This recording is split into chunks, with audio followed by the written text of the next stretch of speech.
When a chapter of your life is about to end, I think it can only go two ways. You can either feel empty or start filling your own cup. And I chose the latter. Grazie mille. Prego signore, you're welcome. Cheers! Woo! Plastic cups. In the last few weeks of my study abroad era, I learned how to fill my own cup with little things like gratitude, making memories, finding beauty in the mundane, and the lessons I'll carry long after Italy. This study abroad era might be over, but those are the things that'll keep me full. And I have to admit, editing these last vlogs has been tough. It hasn't really settled in yet that the most transformative year of my life is over. A place that was never yours but felt like home is now just a distant memory.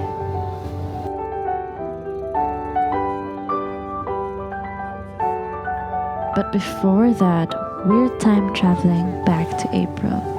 Spring break in Lake Como when my family visited me.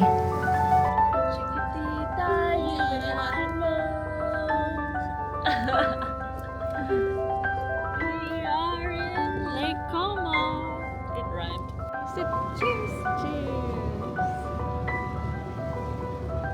Dude, in Lake Como.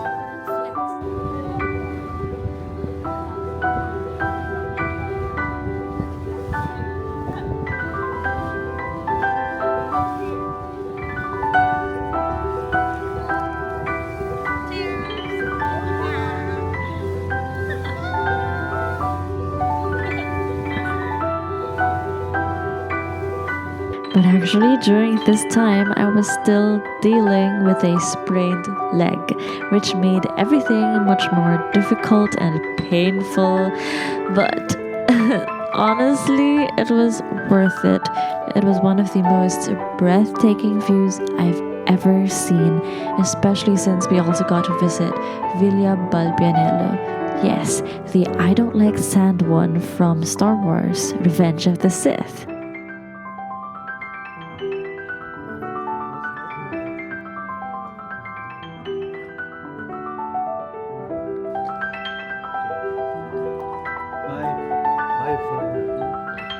Bye to Naboo for now. For now. We hate sand. Do you hate sand?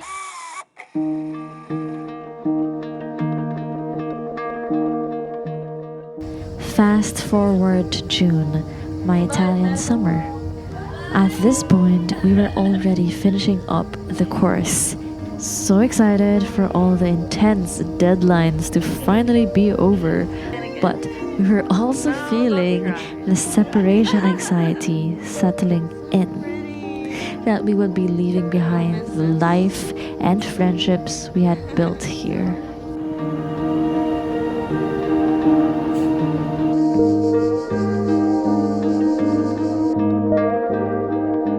And so I invited some friends on a spontaneous trip to Lake Garda. Hi. Hikari from Japan and Nella from Canada and Serbia.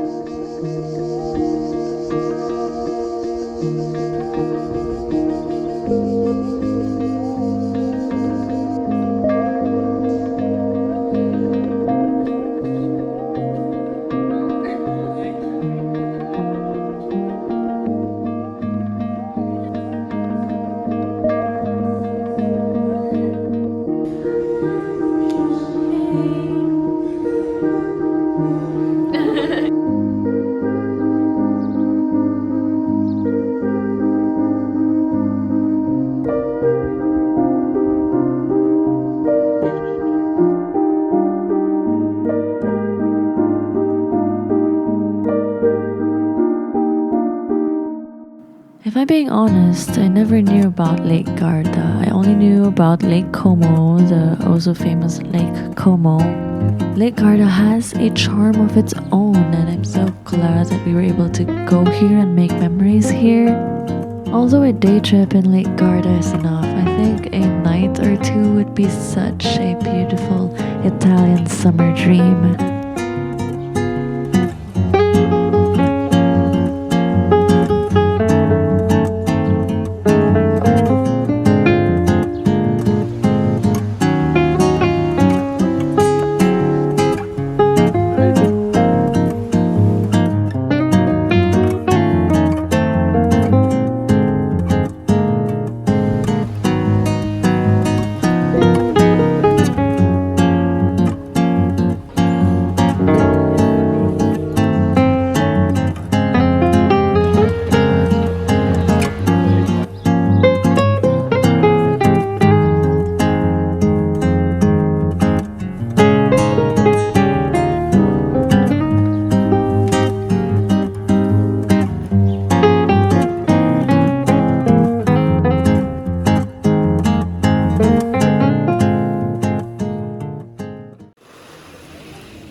tried to think about which lake I preferred more. And you could probably make a very objective list of pros and cons for each. But I think my basis would be the feeling these two lakes gave me. Lake Como felt like a much needed break in the middle of a tumultuous year. And on the other hand, Lake Garda was a sigh of relief that this intense course was ending. But it was also during this trip when it really hit me how much this year had changed me and how much I'd missed the people who made it feel like home. Laughing, struggling, traveling, sharing life in this Montessori journey with friends from such different cultures shaped me in ways I didn't expect. Whether these people were classmates, teachers, or those I met briefly in restaurants or cafes or picnic meetups, listening to stories of people of different backgrounds, I think, made me slower to judge and more patient or empathetic even.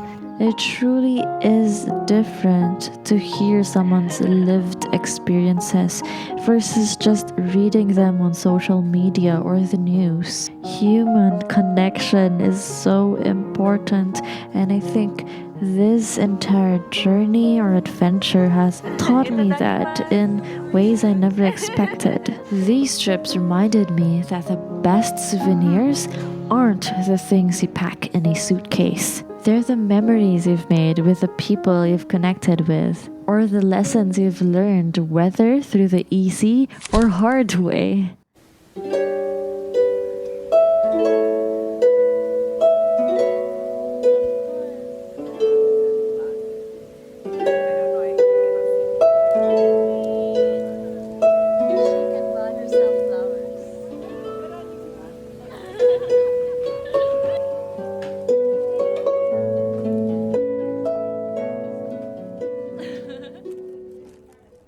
Hello, today we are trying to arrange these flowers. We just finished our first exam, so this is a reward. I found this cute vase in our apartment. It's from 1986. Here we've got one of my favorite flowers, peony, lavender bluebells, Texas bluebells, and cornflowers. I've always loved pressing flowers as a child, but I never got into arranging flowers, so this is my first time. There's this YouTuber I like watching. Her name is Inaya, and she arranges flowers, but she also talks about a lot of introspective topics, which I like to do. I relate to her, you know. I think we need to start with the main attraction, our peony. This is supposed to bloom wide open, and since our vase or vase is short, we're gonna have to cut her.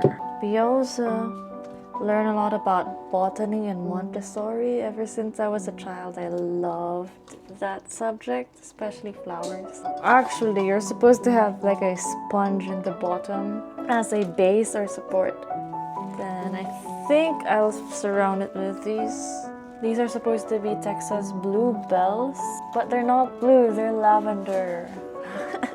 Really my color palette.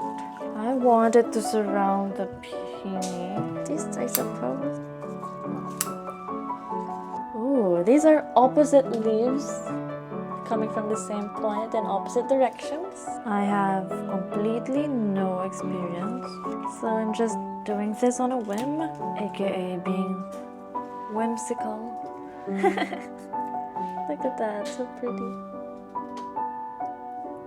Since I was having a hard time arranging it, I think I should do the reverse strategy and start with the filler flowers. I guess that's where they came up with the color cornflower blue, named after this flower. But apparently these are just weeds that grow from cornfields. So technically, people just want to get rid of these. But I think they're pretty. And then, of course, easiest filler, baby's breath. So what I end ended up deciding to do is build a foundation with the baby's breath so the beanie can stand upright. And now we can try placing the other flowers. I'm pretty sure this is not how the professionals do it, but we're doing this out of pure interest. So if there's anything that you've been meaning to try but haven't done it, this is your sign. A new hobby. Not because you'll be good at it, but because it's fun and meaningful. Ta-da! There she is, so far, so pretty. I'm liking the color palette too. It's like a summer cool toned palette. I'm so excited for the outcome of these when I press them as well, because the petals are lavender, but the stamens and pistil is bright yellow, and that contrast will make it look so pretty. Oh, it smells so good. Okay, now let's put in the cornflowers. Oh, that looks so pretty. Okay, I can see the vision now. You just gotta trust the process. These ones have parallel venation, so this is probably a monocot. Here's how she's looking so far. Cute. I think I'll just add a little bit more baby's breath and call it a day. Yeah, now that I'm doing this for the first time, I agree that this is very therapeutic. And since we just finished our first written exam, it's very fitting to do something calming like this. I also think the colors I chose are very calming. Maybe the flowers look crowded, but I like it. Kinda reminds me of those bouquets brides throw during weddings. Millennials avoid catching because they don't want to get married yet. Ta-da! Here she is! So pretty. I don't think it's perfect, but for a first try, I'm happy. That was the point, I guess. And I hope this video made you happy too.